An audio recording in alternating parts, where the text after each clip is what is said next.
Now that we've done a lot of the behind the scenes work for getting everything linked up with Skyward and just verifying that our gradebook in Schoology looks the way that we want it to, we can actually go ahead and add content.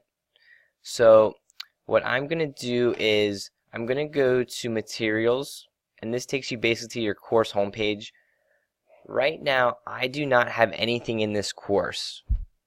Okay, so if you have not made anything over the summer for your course, you would be able to just go ahead and add materials where you can add assignments, folders, any of that stuff. You can just directly add it to this page. What you would do is, if you already did things over the summer for your course, what we're going to do instead is we're going to find that course that you were initially working in. So in my case, I labeled mine Clever Desk Level 1 template. So what I'm going to do is I'm going to go into this course. Alright, so this has all of my activities and everything that I have in here. Alright, what I'm going to do is I'm going to save my course to resources. And basically what this does, your resources section, I know you learned about this at the IU, but the resources section has anything saved that you just want to use, especially from year to year, or if you want to copy things to different courses. So I'm going to save this course to resources. Alright, I can literally just keep this in my home collection, like that just means my home screen. And right now I don't have a folder set up for it, so I'm just going to say I want Clever Desk Level 1 in this home screen, and I'm just going to hit submit.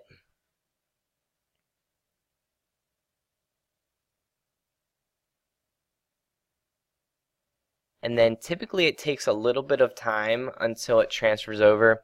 So if I go to resources for my personal class, I might not necessarily see it yet, but it could potentially be there.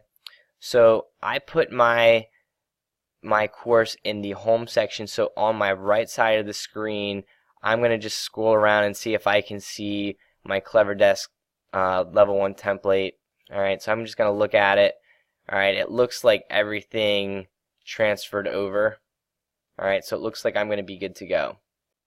So what I'm going to do next is I'm going to go to my course that I have that's generated from Skyward, my brand new course that doesn't have anything in it yet.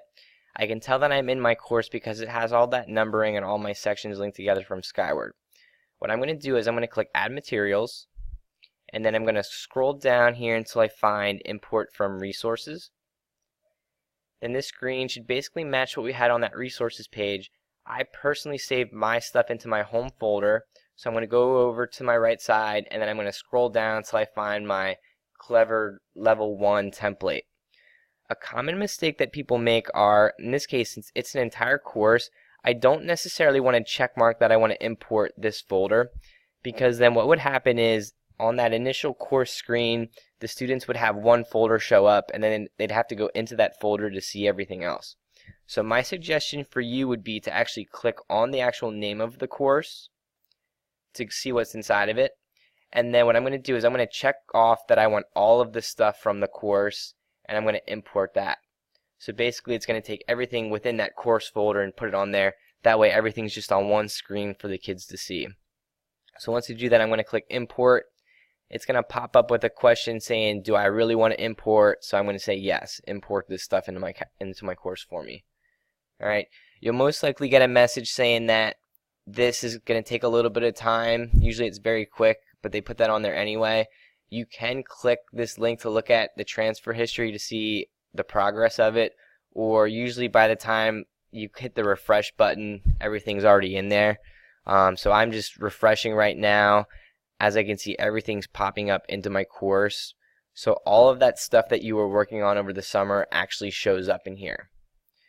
Right? The only thing that we need to do yet is basically get the initial setup done for the actual grading of the assignments.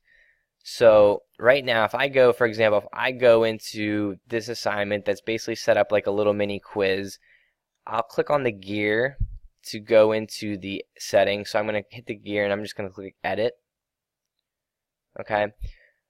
The initial setup is very similar, so it has my title of my assignment, it has a numeric grading scale because I didn't change anything. It's using the points that I made it out of when I made it in my original course, but because my categories don't line up right now, it just has it categorized as ungraded. So what I need to do is change this. In this case, I'm going to make this an assessment, so I know it goes into that category in my grade book.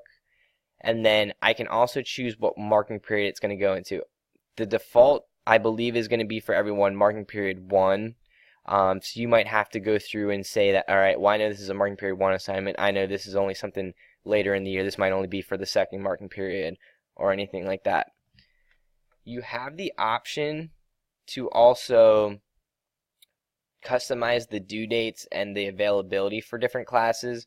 So if you know, for example, that certain classes are ahead because of different field trips or different things, you can actually make their due dates different from each other. So by default, it's giving you that option.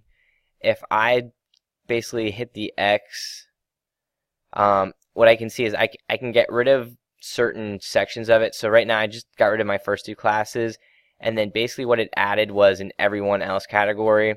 So I could set specific dates for specific classes, and then I'd say for these other 2 classes, just do this. If you don't want different due dates or anything, what you can do is just keep hitting the X's, and then eventually it'll give you one that it'll say all sections. So you can say all sections have this due on this date. So basically you have the power to set that up any way you want to. The interface for actually editing and using the assignments is very simplistic. They try to make it very user-friendly. But if you find yourself getting confused with different options, just set up an appointment with us and we'll come talk to you and we'll get everything figured out so that way your grade book looks exactly the way you want it.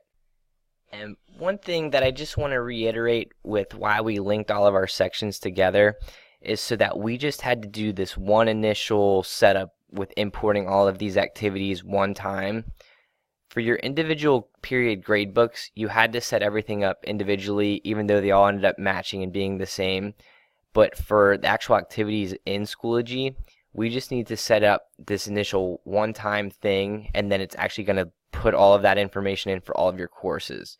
So right now, you're going to have to go through each assignment. You're just going to have to go through each assignment one time that you have, just to make sure that the category matches up the way that you want it to, or if you want to keep it ungraded, that's okay too.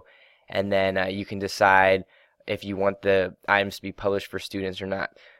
Really quickly, in case you just want a refresher for those settings from what you learned over the summer, if the green circle is showing, that means it's published to students. If you click it, it'll change to white. That means it's not going to show up for students. So when they log in, they wouldn't see it. All right, so in my case, I'm going to keep it green. I want the kids to see it.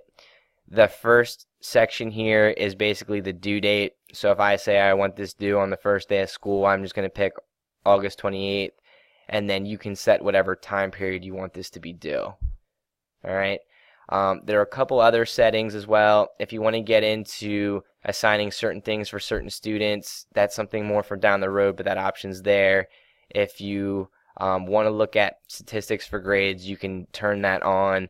And if you want students to be able to comment, right now that's the default. I can say I don't want students commenting on this or asking questions directly on this assignment, so I'm going to turn that off right now. And I'm going to just save changes, and then that assignment's ready to go. Once the student's completed, it's actually going to show up in my grade book in Schoology, and then I have the power to say if I want that grade to go directly into Skyward. If you have any questions about getting any of your assignments set up, or if you need help getting your course ready, please let us know. Your students should automatically be enrolled into the courses, so in the next video you're just going to get a refresher on how to make sure your students get in there.